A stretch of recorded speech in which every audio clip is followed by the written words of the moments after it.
जय हिंद। कैसे हैं आप लोग? आशा करते हैं आप लोग बहुत ही मस्त और स्वस्थ होंगे। आज हम लोग हिंदी लेक्चर 1 जिसमें हम लोग हिंदी व्याकरण जो है वो पढ़ेंगे। हिंदी भाषा स्वरूप क्षेत्र एवं उसका महत्व, ये चीज़ जानेंगे कि हिंदी जो भाषा है उसका क्या स्वरूप है, उसका क्या क्षेत्र है, उसका महत्व क्या है। इस सभी चीज़ों को हम लोग इस वीडियो में कवर करने वाले हैं, तो लास्ट तक वीडियो में आप लोग जरूर बने रहिएगा। सबसे पहले हम लोग जानते हैं भाषा का स्वरूप। ये जो भाषीय स्वरूप है क्या आखिर भाषा का, जैसे कि आप लोग एक उदाहरण से समझ सकते हैं।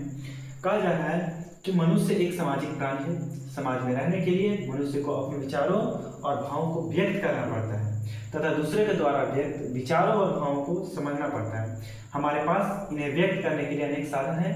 हम शारीरिक मुद्रा या वस्तु संकेत के माध्यम से या मौखिक ध्वनि अथवा लिखित रूप से इन्हें व्यक्त करते हैं। कहने का मतलब क्या हो कि मनुष्य जो है हम लोग अपने भाव और विचार को किसी दूसरे व्यक्ति के सामने प्रकट करना चाहते हैं। कोई अपने भाव और विचार को हमारे सामने प्रकट करेगा, इसे हम लोग को समझना पड़ेगा। ये जो समझने का जो माध्यम है ना, यही जो माध्यम वही भाषा है। जैसे कि मान लीजिए आपको एक कप चाय की आवश्यकता है। मान लीजिए आपको एक कप चाय चाहिए। इस भाव विचार या इच्छा को आप जो है 3 रूप में प्रकट कर सकते हैं। जो इच्छा है, विचार है, जो भाव है, इसे आप 3 तरह से प्रकट कर सकते हैं। क्या क्या? तो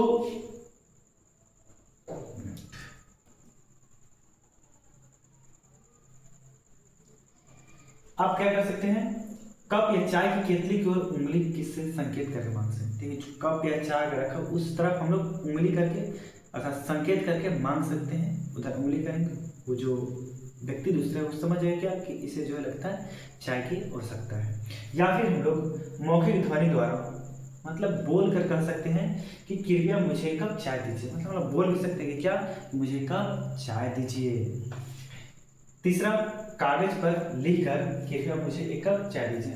अगर हम लोग बोल नहीं सकते क्या करेंगे, लिख कर देंगे। क्या लिख कर देंगे कि मुझे एक कप चाय दीजिए। चाय मांगने के लिए प्रथम विधि जो अपने अपनाई उसे भाषा से नहीं रखेंगे। हम लोग जो चाय मांगने का पहला विधि जो संकेत करके मांगे केतली की तरफ कि हमें चाय मतलब चाहिए, तो ये जो है इसे भाषा की श्रेणी में नहीं रखा गया है। पूरा बात कहा जाए तो जो भाषा है वो 2 प्रकार के होते हैं। एक हो जाता है हमारा लिखित भाषा और एक हो जाता है हमारा मौखिक भाषा। तो वही चीज कहा जा रहा है। हाँ, दूसरा या तीसरा ढंग जो आपने अपनाया वही भाषा है, अर्थात मौखिक भाषा और लिखित भाषा।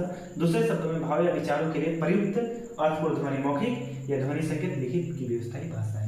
मतलब जो भाषा है, अगर परिभाषा कहें तो भाषा किसे कहते हैं, तो हम लोग बोल सकते हैं भाषा वह माध्यम है जिसके द्वारा हम अपने भावनाओं या विचारों को किसी दूसरे व्यक्ति के सामने प्रकट करते हैं। अब कहा जाए भाषा कितने प्रकार के होते हैं, तो हम लोग भाषा बोलेंगे क्या पढ़े, 2 प्रकार के होते हैं। कौन कौन से हमारा 2 प्रकार के होते हैं? तो एक हो जाता है हमारा मौखिक भाषा और एक हो जाता है हमारा लिखित भाषा। ये जो है 2 भाषा के प्रकार हैं, मौखिक भाषा और लिखित भाषा। अब इनका परिभाषा जानते हैं आगे।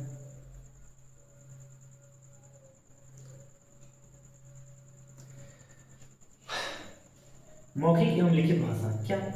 भाषा अभिव्यक्ति के मुख्यतः 2 रूप हैं, मौखिक और लिखित। जैसे कि हमने पीछे क्या बताया कि जो भाषा है वो कितने प्रकार के होते हैं? 2 प्रकार के होते हैं। एक हो जाता है हमारा लिखित भाषा और एक हो जाता है मौखिक भाषा। भाषा का यह जो है मतलब कह सकते हैं मुख्य द्वारा उच्चारित भाषा यदि अर्थपूर्ण हो तो वो मौखिक भाषा कहते हैं। मतलब जो हम लोग बोलकर भावना विचारों को प्रकट करते हैं उसे क्या बोलते हैं? मौखिक भाषा। परिभाषा में क्या दे सकते हैं? भाषा का वह माध्यम जिसमें हम लोग या कोई व्यक्ति अपने भावों या विचारों को जो है बोल कर प्रकट करता है। ये जो माध्यम है क्या है? मौखिक भाषा है। भाषा का यह रूप मानव को सहज ही सामाजिक वातावरण से प्राप्त होता है। भाषा का जो रूप है मौखिक रूप की बात हो रही है। जो भाषा का हमारा मौखिक रूप है ये वातावरण में जैसे हम लोग रहते हैं जहाँ पर, उसी से हम लोग क्या करते हैं, सीख लेते हैं। इसे सीखने के लिए कोई हमें अलग से पढ़ने की जरूरत नहीं होती है। हम लोग जहाँ रहते हैं वहीं से क्या करते हैं, मौखिक भाषा सीख लेते हैं। पढ़े लिखे या अनपढ़ इस मौखिक भाषा का प्रयोग करते हैं। अगर कोई व्यक्ति पढ़ा लिखा है, अनपढ़ है, तो भी क्या कर सकता है, वो मौखिक भाषा का प्रयोग कर सकता है। हाँ, यही सही है कि पढ़े लिखे लोग अपेक्षाकृत शुद्ध भाषा का प्रयोग करते हैं और अनपढ़ अशुद्ध का। दूसरी बात, लिखित भाषा का प्रयोग सिर्फ पढ़े लिखे लोग ही कर सकते हैं, अनपढ़ नहीं। कहा जा रहा है क्या कि ये जो हमारा बात हो रहा है, पढ़े लिखे जो लोग हैं वो अपेक्षाकृत शुद्ध भाषा का प्रयोग करेंगे। जो अनपढ़ है ना, उनकी अपेक्षाकृत क्या करेंगे, वो शुद्ध भाषा का प्रयोग करेंगे। जैसे कि क्या होता है कि ए चल हट ना उधर, ऐसा बोलते हैं। कोई जो अनपढ़ है वो क्या बोलेगा, इस तरह से बोलेगा, और जो पढ़ लिखा क्या बोलेगा, भाई साहब थोड़ा हट जाइए। तो ये क्या है, भाषा में अंतर आ जाता है एक पढ़े लिखे व्यक्ति और एक अनपढ़ व्यक्ति में। और कहा जा रहा है लिखित भाषा का प्रयोग सिर्फ पढ़े लिखे लोग ही कर सकते हैं। पढ़े ये जो लिखित भाषा है ना, जो भाषा का दूसरा प्रकार है, इसका प्रयोग कौन कर सकते हैं, तो वही लोग कर सकते हैं जो क्या हो, पढ़े लिखे हो। अनपढ़ को क्या पता है कि क्या लिखा हुआ है, जो अनपढ़ को क्या बता सकता है कि क्या हमने लिखा हुआ है, कि ये क्या है। अनपढ़ लोग तो नहीं जान सकते कि हाँ क्या लिखा हुआ है, इसलिए अनपढ़ व्यक्ति लिखित भाषा को नहीं समझ सकते हैं। और जो मौखिक भाषा है उससे हम लोग क्या कर सकते हैं, पढ़े लिखो है या अनपढ़ हो, सभी लोग समझ सकते हैं।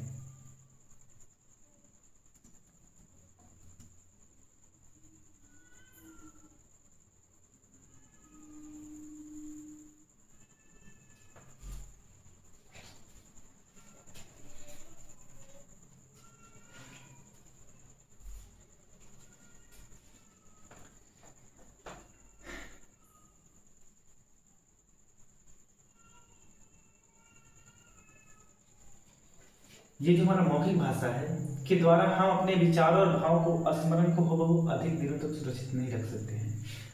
कहा जा रहा है क्या मतलब है इसका, कि हम लोग जो विचार हैं, जो भाव हैं, उसको स्मरण को बहुत दिन तक हम लोग मौखिक रूप से नहीं रख सकते। जैसे कि मान लीजिए आप ये वीडियो भी देख रहे हैं, कुछ दिन बाद आप जितना भी बताएंगे सभी भूल जाएंगे। इसका मतलब क्या है कि जो हम लोग मौखिक रूप से जो भाव विचार होते हैं उस लोग को ज़्यादा बहुत दिनों तक सहेज कर नहीं रख सकते। इसलिए आप लोग क्या कीजिएगा, इसका नोट्स बना लीजिएगा, ताकि क्या हो, लंबे समय तक ये याद रहे। हाँ, तो ये कहा जाता है कि हम अपने जो भाव है उसको स्मरण बहुत अधिक दिन तक सुरक्षित नहीं रख सकते हैं मौखिक भाषा के रूप में। अतः उन विचारों और भाव को लिखित संकेत के माध्यम से कागज पर व्यवस्थित कर लेते हैं, व्यक्त कर लेते हैं। मतलब जो हम लोग को चाहिए कि हाँ बहुत आगे तक काम आए, उसको याद रख सके, इसके लिए क्या करते हैं हम लोग, उसको लिख लेते हैं ना। यही लिखित भाषा, लिखित भाषा सीखने के लिए अपेक्षाकृत अधिक श्रम और समय की आवश्यकता है। जो लिखित भाषा है उसको सीखने के लिए क्या चाहिए, मेहनत चाहिए, प्लस में समय चाहिए। ये दोनों चीज चाहिए लिखित भाषा को सीखने के लिए। मौखिक भाषा क्या है, हम लोग जिस वातावरण में रहते हैं वैसे लोग अपने आप सीख जाएंगे। मुख द्वारा उच्चारित अर्थपूर्ण ध्वनि मौखिक भाषा, और किसी प्रतीक चिन्ह द्वारा उन ध्वनियों को सांकेतिक रूप देना लिखित भाषा है। बोल कर व्यक्त करते हैं मौखिक भाषा, अगर उसी चीज को लिख कर व्यक्त करते हैं लिखित भाषा। परिभाषा क्या होगा लिखित भाषा का, तो हम बोल सकते हैं भाषा का वह माध्यम जिसमें हम अपनी भावनाओं और विचारों को लिख कर प्रकट करते हैं उसे लिखित भाषा कहते हैं। इतना तो आपको समझ में आ गया। अब हम लोग आगे बढ़ते हैं हिंदी भाषा का परिवार। जैसे कि हम लोगों का परिवार होता है, क्या उसी तरह जो भाषा उसका भी कोई परिवार है, तो हाँ बिल्कुल क्या है, उनका भी परिवार है। जिस प्रकार मनुष्य का अपना वंश और परिवार होता है, ठीक उसी तरह भाषा का भी है। किसी एक भाषा परिवार की समस्त भाषाओं का जन्म किसी एक मूल भाषा से हुआ है, ऐसा माना जाता है कि जो है भाषा है उसका जो जन्म है किसी एक भाषा से हुआ है। जब एक जगह के निवासी दूर दराज में जाकर बसते चले जा गए, तब वहाँ की भाषा और इनकी भाषा के मेल से एक तीसरी भाषा विकसित होती ही चली गई। जैसे कोई एक भाषा है, कोई कहीं चले गए तो कुछ वहाँ के भाषा को मिला जुला कर एक नया भाषा बन गया। फिर वो लोग वहाँ से और कहीं चले गए तो फिर वहाँ के भाषा और ये भाषा दोनों मिलकर क्या हो, एक नया भाषा बन गया। इस तरह से जो भाषा है उसका परिवार क्या हो, बढ़ता गया। मतलब एक ही भाषा जो है उससे कई भाषाएं का जन्म होगा। ऐसी भाषाएं जो एक ही वंश से निकलकर विकसित हुई, उनके सम्मिलित रूप को भाषा परिवार कहा जाता है। ऐसे भाषाओं का जो भाषाएं जो एक ही वंश मान जिसका जो है ना एक मूल भाषा है, मतलब एक ही मूल भाषा है, उससे भी क्या है, एक भाषा परिवार है। फिर कालांतर में उनके भी उप परिवार बनते चले, जैसे कि मान लीजिए आपके दादा है, दादा के बेटा मतलब आपके पापा हो, उनका एक परिवार है। फिर उनके बेटे मतलब आप, फिर आपका भी कभी न कभी परिवार होगा, फिर आपके बेटे भी होंगे। इस तरह से जो भाषा है उसी का भी परिवार, फिर उसके उप परिवार बनते चले जाते हैं।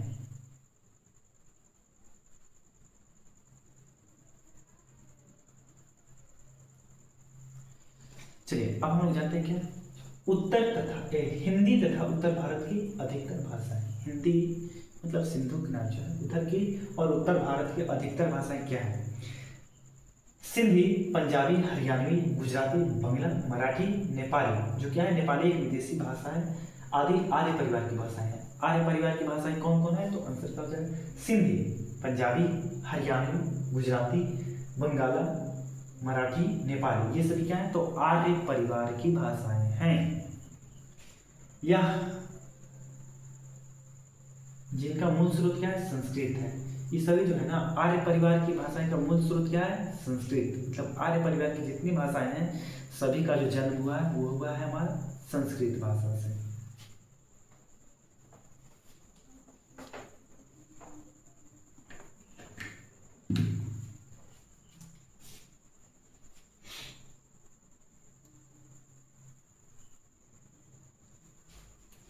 यह आश्चर्य की बात है कि संस्कृत जिस मूल भाषा से निकली है उसी से ग्रीक, ईरानी आदि भाषाएं भी विकसित हुई है।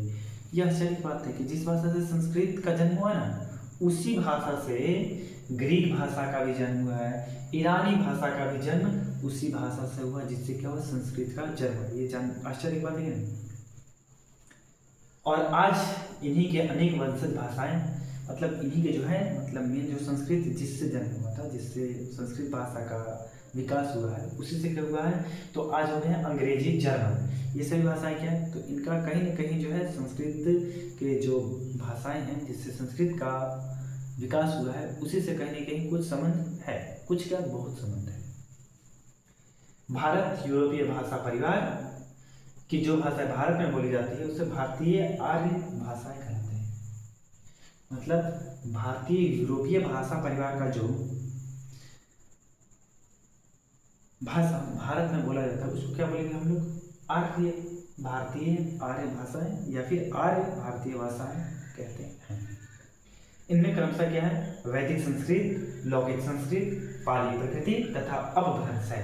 इन्हीं से सैकड़ों वर्षों में हिंदी भाषा का विकास हुआ। मतलब हिंदी भाषा का देखा जाए तो जन्म कैसे हुआ, उद्भव कैसे हुआ? तो संस्कृत भाषा से हिंदी भाषा का उद्भव हुआ है।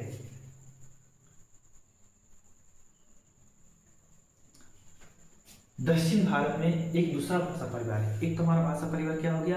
आर्य भाषा परिवार।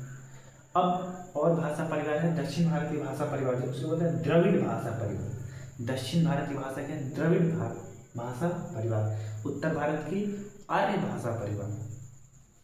इनकी भाषाएं हैं जो द्रविड़ भाषा है उनके परिवार में भाषा क्या क्या है? तमिल, तेलुगु, कन्नड़ और मलयालम। ये सभी भाषा किसकी है? तो द्रविड़ भाषा परिवार की है। संपूर्ण विश्व में इन भारतीय यूरोपीय भाषाएं और द्रविड़ भाषा परिवार के अतिरिक्त अनेक भाषा परिवार, ये दो उदाहरण हैं। इसके अलावा और भी कई सारे भाषा परिवार हैं। अब हम लोग जानते हैं हिंदी एवं अन्य आधुनिक भारतीय भाषाएं।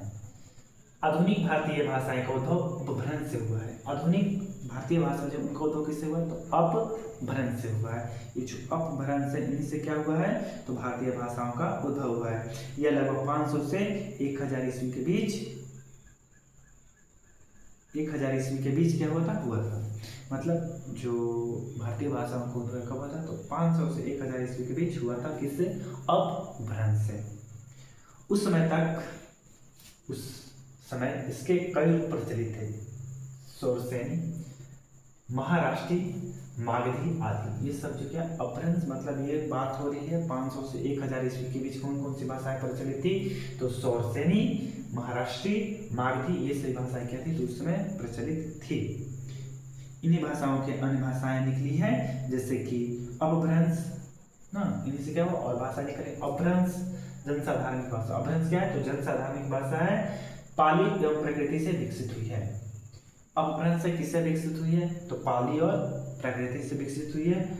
और पाली प्रकृति जो है वैदिक संस्कृत से विकसित हुई है। पाली प्रकृति किससे विकसित हुई है? तो संस्कृत से विकसित हुई है। कौन सी? पाली परिवार, पाली प्रकृति। चलिए तो हम लोग आगे भी जानते हैं। आर्य भाषा परिवार के आधुनिक भारतीय भाषाओं में प्रमुख है हिंदी, गुजराती, मराठी, सिंधी, पंजाबी, बांग्ला, असमिया और उड़ीसा। ये सभी क्या है? ये जितनी भी भाषाएं हैं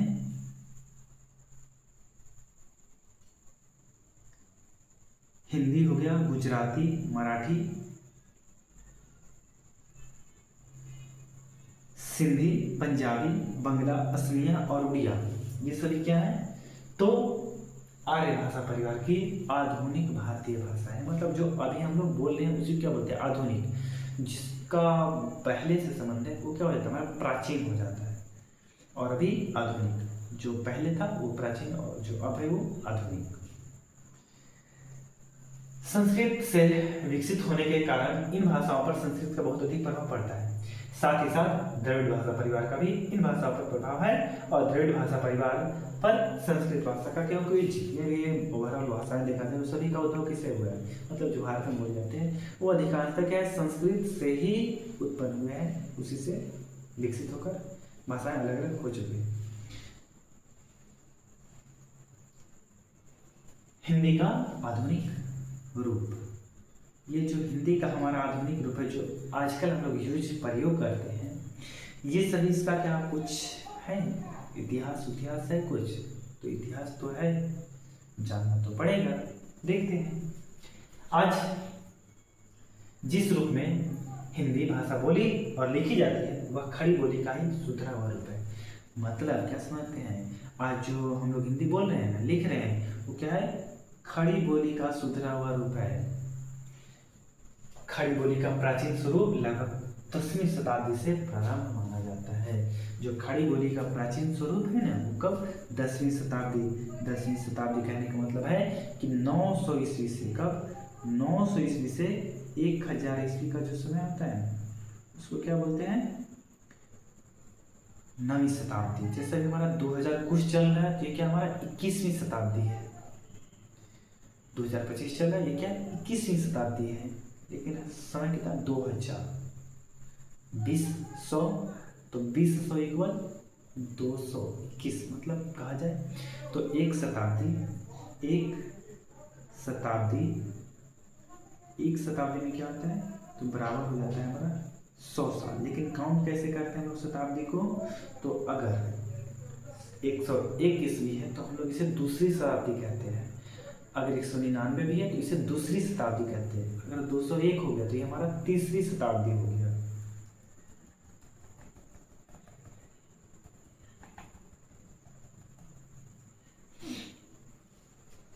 तेरहवीं 14वीं शताब्दी में अमीर खुसरो के द्वारा पहली बार हिंदी में कविता रची गई जिसका नाम था पहेलियां मुकरियां।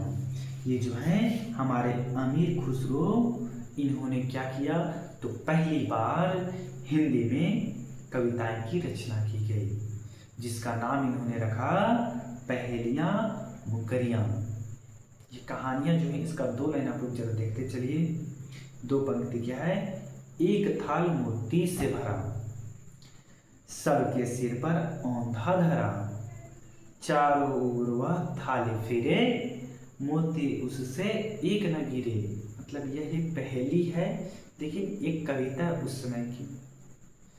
तो इसका लिखे कौन? तो इसे किसने लिखा? अमीर खुसरो ने। ये कविता का नाम क्या है? तो पहेलियां मुकरियां। चलिए अब हम लोग आगे बढ़ते हैं।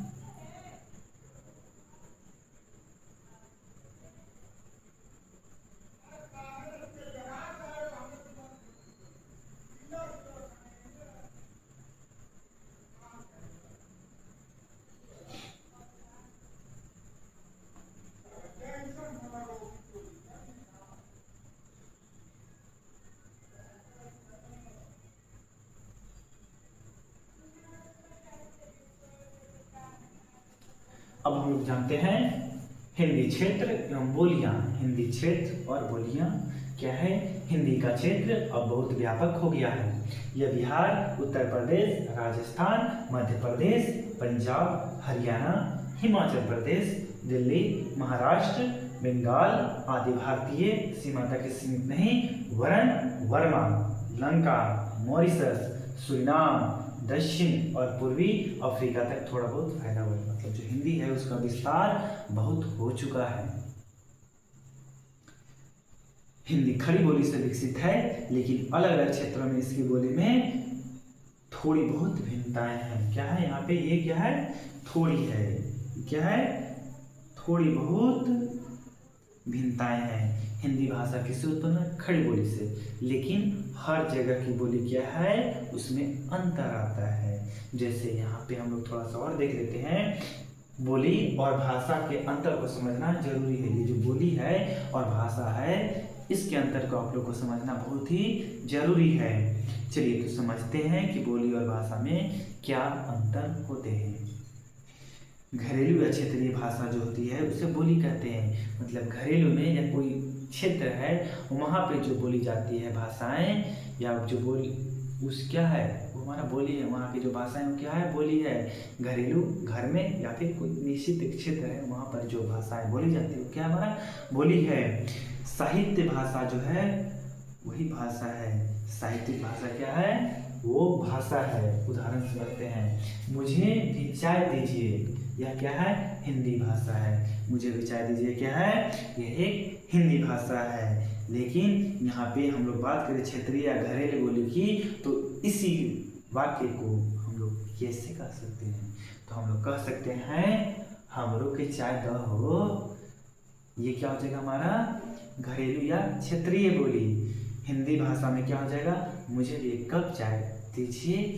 घरेलू बोली में क्या बोलेंगे, हमरो के एक कप चाय दहो, हमरो के चाय दहो।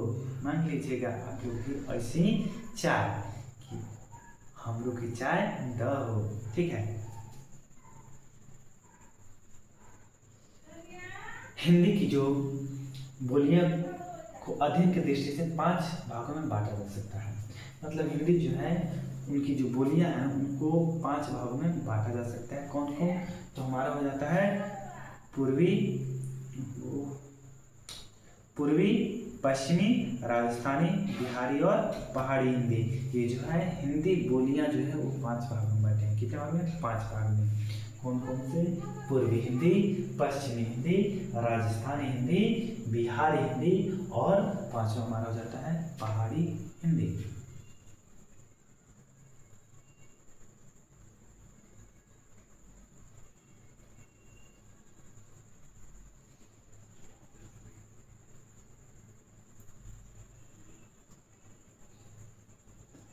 आशा करते हैं ये जो वीडियो है आपको बहुत ही अच्छा लगा होगा, और साथ ही आशा करते हैं ये वीडियो आपको बहुत ही अच्छा लगा होगा। इससे आपको बहुत सारी जानकारियाँ मिली होगी।